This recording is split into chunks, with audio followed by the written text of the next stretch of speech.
আসসালামু আলাইকুম রহমতুল্লাহ বারাকাতু। সকল প্রশংসা সেই মহান রব্বুল আলমিনের, যিনি আমাকে সুস্থ রেখে আপনাদের মাঝে আরেকটি ভিডিও নিয়ে আসার তৌফিক দান করেছেন। সেই মহান রব্বুল আলমিনের শুকরিয়া আদায় করি আলহামদুলিল্লাহ। আমি আপনাদের দেখাচ্ছি ধান কাটা। তো আজ হলো আমরা ধান মারবো। তো প্রায় 2 দিন পর আমরা ধান মারছি, কারণ আমরা ধান কাটার পরে ধানের এটি সহ যেটা বলে আমরা, ওটা হলো মেলে থুসলাম, যেন শুকাই রোদে, ধানও শুকায় যায়, এটিও শুকায়, বা খ্যার যেটা বলে ওই খ্যারও ধান শুকায়।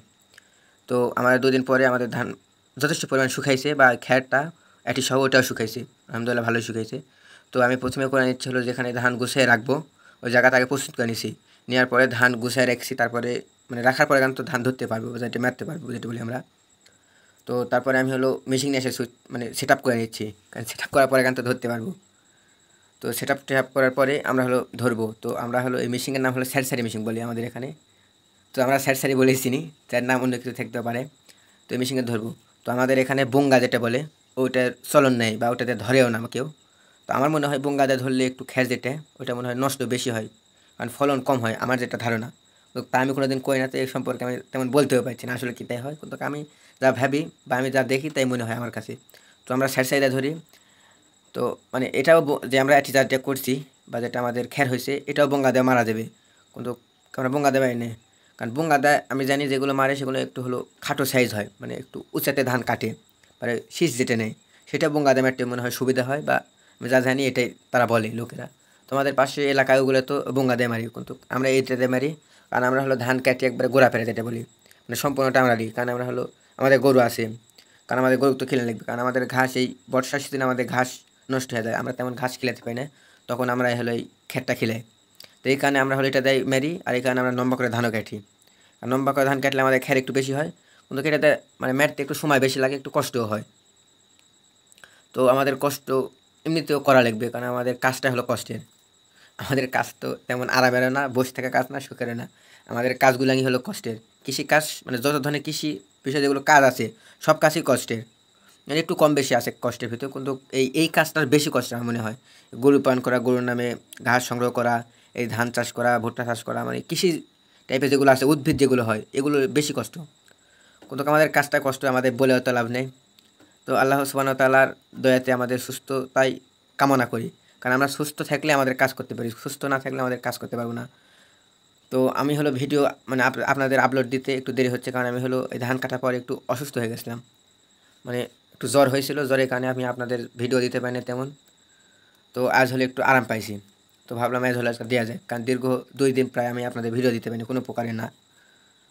তো আমরা হলো ধান এটা বেড়া নিচ্ছে, আর অত্যন্ত রোদ, মানে রোদের কারণে মানে থাকা মানে খুবই কষ্ট হয়ে যাচ্ছে।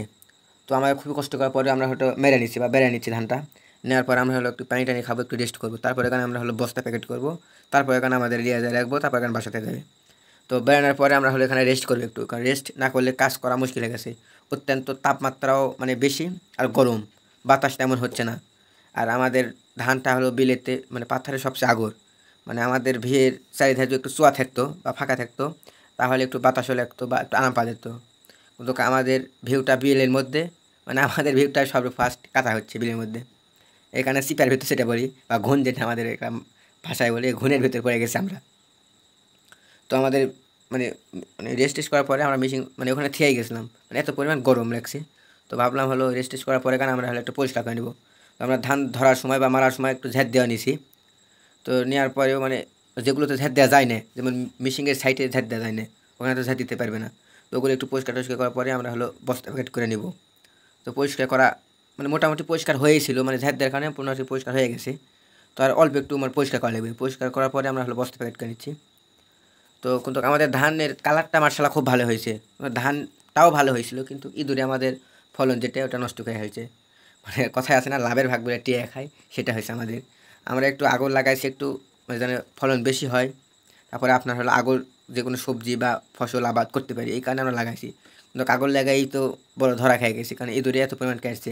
কিন্তু আমাদের পরে যারা লাগাইছে প্রায় 1 সপ্তাহ পরে যারা লাগাইছে তাদের তেমন কাটে নাই, মানে তাদের কাটে না বললেই চলে। কিন্তু আমাদেরটা প্রায় শিকি মানে 4 ভাগের 1 ভাগ কেটাই ফেলছে, মানে তারও বেশি কেটে ফেলছে। এখানে আমাদের ধানের মানে ফলনটা তেমন হবে না, কারণ নষ্ট হলে তো তেমন ফলন হয় না। তো মার্শাল্লাহ যা হয়েছে আলহামদুলিল্লাহ, কিন্তু আমাদের আর বলে তো লাভ নেই। আমাদের এই মানে ইঁদুরে খাওয়ার কাজটা আমাদের অলসতার কারণে হয়েছে, যদি আমরা আগে থেকে প্রসেস করতাম বা পদ্ধতি করতাম ইঁদুর মারার, তাহলে তেমন করতো না বা নষ্ট হতো না। তো আমাদের আর কি আর করা আছে, ট্যাগ যা আছে তাই আমরা পাচ্ছি, ট্যাগ বেশি তো আমরা পাবো না। তো আমরা বস্তা প্যাকেট করে নিচ্ছি, আমার সাথে আমার হলো ভাইও আছে বা ওই যে কাজের লোক, ওই কাজের লোকও আছে। কারণ একাই মানে ধান ধরা বা ধান মারার কাজটা কষ্টের, আর রোদেতে একাই সম্ভব না। তো আমরা বস্তা প্যাকেট ট্যাকেট মানে করে নিলাম, মানে তেমন বেশি বস্তা হয় না, 7-8 বস্তা হয়েছে। তো আমরা বস্তা প্যাকেট করে নেওয়ার পরে আমরা ধোয়া নিয়ে রাখবো এখানে, মানে একবারে বাসাতে যাওয়া যাবে না। আর নিয়ে যে একটা বাগানে রাখছি, ওখান থেকে পরে ভ্যান দিয়ে নিয়ে যাবো সন্ধ্যের দিকে। তো ভ্যানেলাকে বললাম, তো ভ্যানেলায় আসতে পারবে না, মানে ওখানে আর ভ্যানও আসবে না। তো অন্যভাবে সাইকেল দ্বারা নিয়ে যাওয়া লাগবে, কারণ বাসাতে তো পোষান লাগবে, কারণ যদি হঠাৎ বৃষ্টি আসে তাহলে ধানটা নষ্ট হয়ে যাবে। তো আমাদের ধোয়ানা মানে হয়ে গেছে। তো ওই লোকেই বেশি ধোয়াইছে, আমি হলো বেশি ধোয়াইনি, অল্প একটু ধোয়াইছি। আমি বস্তা প্যাকেট করছি, আমি আমার ছোটো ভাই মিজার নাম, আমরা দুজনে বস্তা প্যাকেট করছি। আর আমার হলো ওই ভাইটা হলো ধোয়া নিয়ে গেছে। তো বস্তা আমাদের প্যাকেট ট্যাকেট করা হয়েছে বা ধোয়ানো হওয়ার পরে আমরা হলো মানে যে জাল আমরা প্যারেরি, মানে আমরা হলো প্রথমে লাড়া ক্যারেট দিই, মানে যেগুলো খ্যাট থাকে ওগুলো খ্যার গুঁড়া ফেলে কেটে নেওয়ার পরে আমরা হলো জাল বিছিয়ে নিই। ওই জাল বিছানোর পরে আমরা হলো ধান সাজায় নিই, মানে গোছায় নিয়ে এসে থুই, তারপরে গান উপরে আমরা ধরি। তো এই জাল ফেরার পরে আমাদের এই পাথারে ধরা একটু সুবিধা হয়েছে। আগে আমাদের খলাতে নিয়ে যাওয়া ছিল, মানে ধোয়া কষ্ট করে। আর খলাতে দিয়ে গেলে আপনার খ্যাট শুকাতেও কষ্ট হয়, মানে শুকাই নেয়, মানে অনেক ঝামেলা। তো আমরা হলো এভাবে বিলেতে আমরা পাথারে আমরা হলো বেড়াই প্রায় 3-4 বছর থেকে এই পদ্ধতিতে। আগে আমরা পাথারের থেকে নিয়ে যেতাম বয়ে বা ধোয়ায়, মানে বাসাতে নিয়ে যায়, ওখান থেকে গান আবার মারা, তারপর খ্যাট শুকানো, মানে অনেক ঝামেলা হয়ে যাচ্ছিলো।